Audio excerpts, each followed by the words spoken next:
Hello students, मेरे और आपके अपने चैनल लाइफ ऑफ कॉमर्स पे वापस आपका स्वागत है। तो आई होप आप हेल्दी होंगे, सेफ होंगे, ढंग से पढ़ाई कर रहे होंगे। बिकॉज ये वाली जो वीडियो है, ये वाली जो सीरीज़ है, one of the most important है आपके आने वाले एग्जाम के लिए, जिसमें सारे मैं अलग अलग चैप्टर्स के ऑल इंडिया लेवल के क्वेश्चंस बता रहा हूँ। ज़्यादातर 1 मार्कर ही हैं जो आपके आने के, जो अभी एग्जाम्स होंगे उसमें आने के चांसेस काफ़ी ज़्यादा रखते हैं। तो मैं चाहता हूँ कि आप ये वाली वीडियो सारी एकदम अच्छे से देखें, नोट्स भी बनाएं साथ साथ। अलग अलग एक आप कॉपी बना सकते हैं एक्स्ट्रा, जिसमें आप ऑल इंडिया लेवल के सारे क्वेश्चंस लिख सकते हैं। उनको समझा तो मैं दूंगा आपको कॉन्सेप्ट पूरा क्या है, बट लिखने का काम आपका ही है, नोट्स बनाने का काम आपका ही है। और मैं जो भी वीडियोस बनाता हूँ साथ साथ पढ़ते भी रहिए और उसके नोट्स भी बनाते रहिए। और हमेशा जब भी आप मेरी वीडियो देखा करें तो आप एक कॉपी लेके बैठा करिए, जिससे आप इंपॉर्टेंट पॉइंट्स क्या कर सकें, लिख सकें। तो और एक और चीज़ कहना चाहता हूँ कि अगर आपको मेरी वीडियो पसंद आए तो प्लीज़ लाइक करिएगा वीडियोस को, और चैनल को सब्सक्राइब करिएगा, चैनल को शेयर भी कर दीजिएगा। बिकॉज बहुत अच्छा लगता है कि सपोर्ट में है मेरे कोई, और मैं चाहता हूँ कि और भी लोग सपोर्ट करते रहें मुझे, जो कि क्या कर सकते हैं, आप ही मदद कर सकते हैं इस चीज़ में। और इस वीडियो को स्टार्ट करते हैं बिना देरी के। तो सबसे पहले हम बात करेंगे क्या कर रहे हैं इस वाली वीडियो में, ऑल इंडिया लेवल के सारे क्वेश्चंस किस चैप्टर के, फॉरेन एक्सचेंज चैप्टर के। तो इसमें हम बात करेंगे फॉरेन एक्सचेंज चैप्टर के जो भी ऑल इंडिया लेवल के अभी तक क्वेश्चन आ चुके हैं, जो एग्जाम्स में आ चुके हैं बोर्ड में, उस वाले क्वेश्चन ये। तो सबसे पहला क्वेश्चन क्या है हमारा, डिफाइन फॉरेन एक्सचेंज रेट। तो आपको फॉरेन एक्सचेंज चैप्टर में ये वाला क्वेश्चन, इस वाले क्वेश्चन का आंसर रटा हुआ होना चाहिए, बिल्कुल रटा हुआ होना चाहिए। कि आपसे किसी ने पूछ लिया डिफाइन फॉरेन एक्सचेंज रेट, तो आप झट से बिना सोचे क्या कर दो, आंसर लिख दो। आपको ऐसे ही लिखना है। अगर आपको पूरे मार्क्स चाहिए तो बिल्कुल सेम टू सेम लिखना पड़ेगा, और जो इसके मेन पॉइंट है वो तो बिल्कुल सेम टू सेम लिखने पड़ेंगे, और थोड़ा बहुत अंतर आप डाल सकते हैं वर्ड्स में, बट ये वाला आंसर ऐसे का ऐसे ही लिखना पड़ेगा। तो फॉरेन एक्सचेंज रेट होता क्या है, foreign exchange rate refers to the rate at which one unit of currency of a country is exchanged with the number of units of a currency of another country। तो easy से भाषा में बोलूँ तो ये क्या होता है, एग्जाम्पल के थ्रू समझते हैं हम इसे। $1 इज इक्वल्स टू 20 रुपीज़, नहीं 20 नहीं 80 रुपीज़। ओके, यहाँ पे हमें पता चल गया $1 के बदले क्या हो जाएगा, हमें 80 रुपये मिल जाएंगे। अब अगर हमें $2 के बदले चाहिए तो कितने मिलेंगे हमें, 160 रुपये। तो ये क्या हो रहा है, ये एक्सचेंज हो रहा है एक करेंसी के अकॉर्डिंगली दूसरी करेंसी का। तो यही होता है फॉरेन एक्सचेंज रेट। यहाँ पे फॉरेन एक्सचेंज रेट क्या हमारा, $1 इज इक्वल्स टू 80 रुपीज़। ये है हमारा फॉरेन एक्सचेंज रेट। इसके अकॉर्डिंगली क्या करेंगे, हम एक कंट्री की करेंसी से दूसरी कंट्री की करेंसी को करेंगे, एक्सचेंज कर लेंगे। तो यही कह रहा है, रेफर्स टू द रेट, उस रेट से जिससे एक यूनिट ऑफ कॉमोडिटी, एक यूनिट ऑफ करेंसी, एक कंट्री की दूसरी कंट्री की करेंसी से क्या हो रही है, एक्सचेंज हो रही है। तो ये वाला पॉइंट तो इजी सा है, एक unit of a currency is exchange with the another unit of a currency of another country. तो ये वाला पॉइंट इजी सा है, आपको आराम से हो जाना चाहिए। तो हम बात करते हैं सेकंड वाले पॉइंट की। सेकंड वाला पॉइंट क्या कह रहा है, what is floating exchange rate. तो मैं आपको बता चुका हूँ एक वीडियो में फ्लोटिंग और फिक्स्ड एक्सचेंज रेट वगैरह। तो आपको वाली चीज़ पता होनी चाहिए, फ्लोटिंग क्या होती है, फिक्स्ड क्या होती है, मैनेज फ्लोटिंग क्या होती है। तो फ्लोटिंग एक्सचेंज रेट हम बात करते हैं। तो फ्लोटिंग एक्सचेंज रेट कब डिटरमाइन होती है और कैसे डिटरमाइन होती है। फ्लोटिंग एक्सचेंज रेट डिटरमाइन होती है due to demand and supply of different currencies in foreign exchange market. मतलब क्या होता है, अगर एक करेंसी की क्या हो रही है, डिमांड बहुत बढ़ रही है और सप्लाई क्या है, बिल्कुल सेम है, तो फिर क्या हो जाएगी, उस करेंसी की एक्सचेंज रेट क्या हो जाएगी, बढ़ जाएगी। तो यहाँ पे जो रेट होती है वो डिटरमाइन किसके थ्रू होती है, डिमांड और सप्लाई के थ्रू डिटरमाइन होती है एक फॉरेन एक्सचेंज की रेट। ये पॉइंट इजी सा है, आपको ये छोटा सा याद करना पड़ेगा आपको कि it is that rate which is determined by the demand and supply of different currencies. अब अलग अलग करेंसीज की जो डिमांड एंड सप्लाई के थ्रू उसकी रेट चेक करी जाती है, वो किसमें, फॉरेन एक्सचेंज मार्केट में। उसे हम क्या कहते हैं, फ्लोटिंग एक्सचेंज रेट। इजी सा पॉइंट है, आपको याद करना पड़ेगा ये। अब क्वेश्चन 3 का कह रहा है, ये वाला पॉइंट थोड़ा सा इंपॉर्टेंट है, ये वाला थोड़ा सा लॉजिक लगाने वाला पॉइंट है कि क्या हो सकता है। इसमें सीधे सीधे नहीं पूछा उन्होंने, एक केस स्टडी से बना के दे दी है। तो उन्होंने पूछा है, how can reserve bank of India, RBI जो है, helps in bringing down the foreign exchange rate which is very high. अब मानिए आरबीआई जो है हमारा, वो देख रहा है कि एक कंट्री करेंसी है, जैसे हम मान ले रहे हैं डॉलर है, वो बहुत ऊपर चल रही है, उसकी रेट ज़रूरत से ऊपर चल रही है। तो आरबीआई इसकी रेट ऑफ एक्सचेंज जो है वो नीचे कैसे ला सकता है, रेट ऑफ फॉरेन एक्सचेंज जो है उसको नीचे कैसे ला सकता है। तो ये क्या कर सकता है आरबीआई कर सकता है कि जो इसके पास पहले से ही डॉलर का फॉरेन एक्सचेंज होगा आरबीआई के पास, वो क्या करेगा, वो मार्केट में क्या कर देगा, डाल देगा, मार्केट में इंजेक्ट कर देगा। उसकी वजह से क्या हो जाएगी, उसकी सप्लाई बढ़ जाएगी।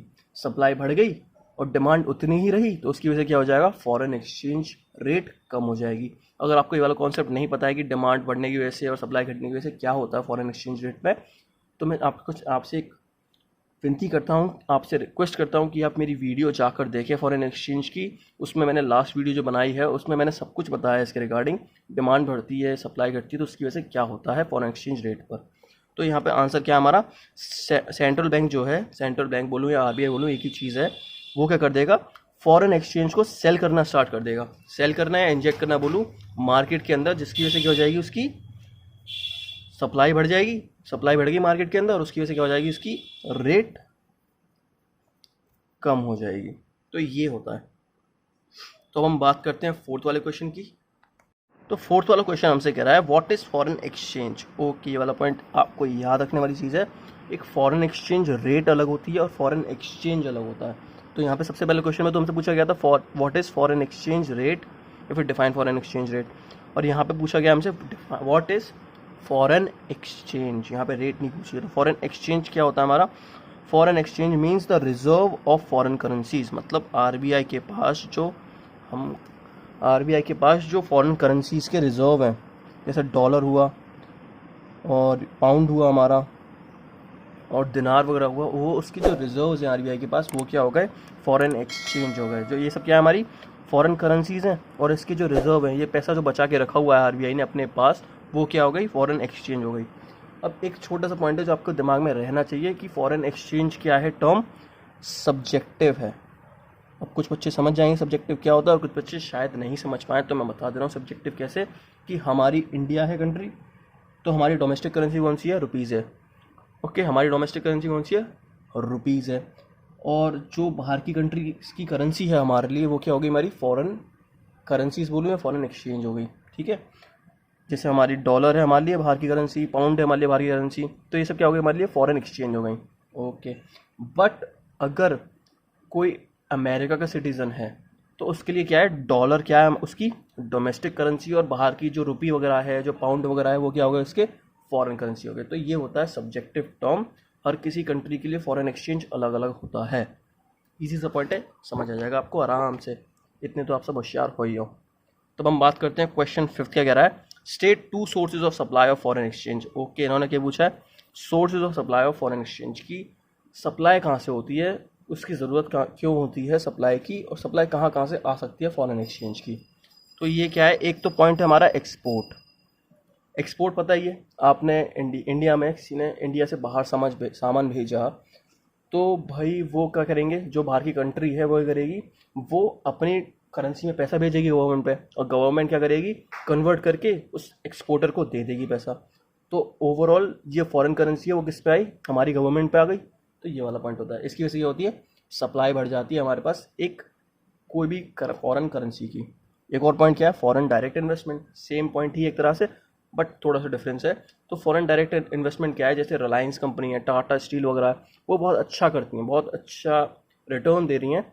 तो किसी ने सोचा, बाहर के लोगों ने, अमेरिका के लोगों ने सोचा कि क्यों ना इनमें पैसा इन्वेस्ट करा जाए। ठीक है, उन्होंने क्या करा, उन्होंने पैसा भेज दिया इंडिया में कि इसमें इन्वेस्ट करने आए हैं हमें। ठीक है, तो गवर्नमेंट क्या करेगी, लाओ जो तुम्हारी फॉरेन करेंसी है वो हमें दो, और जिस कंपनी को पैसा तुम्हें देना है उसको हम रुपीस दे देंगे। तो एटलीस्ट अल्टीमेटली किस में आई, अल्टीमेटली फॉरेन करेंसी किसके पास आई, गवर्नमेंट के पास आई, जिसकी वजह से क्या हो गया, फॉरेन एक्सचेंज की या फॉरेन करेंसी की क्या हो गई, सप्लाई बढ़ गई। पॉइंट इजी से आपको, आप सब इतने होशियार हो, आप सब इतनी चीज़ समझ चुके हो कि आराम से आपको पॉइंट आ जाएंगे। नेक्स्ट वाला क्वेश्चन पूछ रहा है हमसे, state 2 sources of demand of foreign exchange. Okay, हम फॉरेन एक्सचेंज की डिमांड करते हैं क्या, उसके एटलीस्ट 2 रीजंस देते हैं, 2 सोर्सेज देते हैं। तो सबसे पहले हम दूसरे वाली की बात करेंगे, इंपोर्ट फ्रॉम फॉरेन करेंसी। ठीक है, अब मान लीजिए हमने यूएस का जो डॉलर है, यूएस से हमने कोई चीज़ मंगाई, इंपोर्ट करी। ठीक है, तो यूएस क्या करेगा, यूएस कहेगा कि तुम्हारे पास जो यूएस डॉलर की करेंसी है पहले से ही, वो क्या करो, वो हमें वापस दो। ठीक है, उसकी वजह से क्या हो जाएगी, हमारे पास सप्लाई कम हो जाएगी। इसी चीज़ को कोप अप करने के लिए, इसी चीज़ को मेंटेन रखने के लिए क्या होता है, मेंटेन रखने के लिए डिमांड करी जाती है अलग अलग करेंसीज़ की। तो यही चीज़ हो गई, एक तो इम्पोर्ट के लिए, बिकॉज दूसरी कंट्री का पैसा दूसरी कंट्री के पैसे के रूप में देना पड़ेगा। ओके, अब हम बात करते हैं, एक है पेमेंट ऑफ इंटरनेशनल लोन। अब दूसरी कंट्री से पैसा ले लिया, दूसरी कंट्री से पैसा ले लिया। अब ये तो नहीं है कि भाई वो कहें कि हाँ जो तुम्हारी डोमेस्टिक करेंसी है वो हमें दे दो, हम रुपीज़ से काम चला लेंगे। नहीं भाई, उनको तो चाहिए उन्हीं की कंट्री का पैसा। तो उन्हीं की कंट्री का पैसा जो गवर्नमेंट के पास रिजर्व में रखा हुआ है वो क्या हो जाएगा, वो मांगेंगे तो उसकी क्या हो जाएगी, हमारे पास सप्लाई कम हो जाएगी। और इस चीज़ से क्या करने के लिए, कोप अप करने के लिए, इस चीज़ को बैलेंस में रखने के लिए करना पड़ेगा, गवर्नमेंट को डिमांड करनी पड़ेगी, गवर्नमेंट को देखना पड़ेगा कि पैसा कैसे बढ़ाया जाए फॉरेन एक्सचेंज का। तो ये वाला पॉइंट क्लियर हो गया होगा आपको। तो हम बात करते हैं लास्ट वाले की। लास्ट वाला क्या कह रहा है, डिफाइन फॉरेन एक्सचेंज मार्केट। तो हमने फॉरेन एक्सचेंज पढ़ लिया, फॉरेन एक्सचेंज रेट पढ़ लिया। अब हम बात करेंगे क्या, फॉरेन एक्सचेंज मार्केट की। तो फॉरेन एक्सचेंज मार्केट होता क्या है, foreign exchange market is that market in which national currencies are traded for one another. ठीक है, अब यूएस के बदले, यूएस डॉलर के बदले क्या हो रही है, इंडियन रुपीज़ बेचा जा रहा है, या फिर इंडियन रुपीज़ के बदले पाउंड बेचा जा रहा है। ये सब क्या हो रहा है, ट्रेडिंग हो रही है एक कंट्री की करेंसी से दूसरी कंट्री करेंसीज की। तो ये क्या हो रही है, ट्रेडिंग हो रही है। कहाँ पे होती है, फॉरेन एक्सचेंज के मार्केट में। नाम से पता चल रहा है जहाँ पर फॉरेन एक्सचेंज की ट्रेडिंग हो जिस मार्केट के अंदर, उसके क्या कहते हैं हम, फॉरेन एक्सचेंज मार्केट। तो आई होप आपके सारे पॉइंट क्लियर हो गए होंगे, सारा कॉन्सेप्ट समझ में आ गया होगा। इस वीडियो में हमने ऑलमोस्ट पूरा चैप्टर हमने क्या कर दिया है, रिवाइज कर लिया है, सारे का सारा कॉन्सेप्ट पढ़ लिया है हमने मोस्टली। इसमें एक चीज़ नहीं बात करी हमने, वो क्या है हमारी मैनेज फ्लोटिंग। मैनेज फ्लोटिंग आपको आनी चाहिए। मैं डिस्क्रिप्शन में वीडियोस का लिंक डाल दूंगा, आप वो वाली वीडियोस जाके देख सकते हैं अगर कोई भी प्रॉब्लम हो तो इसी के साथ अलविदा बोलना चाहूँगा मैं आपको। और अगर आपको मेरी वीडियो पसंद आई हो तो प्लीज़ लाइक करिएगा, चैनल को सब्सक्राइब करिएगा, वीडियो को रेकमेंड भी कर दीजिएगा।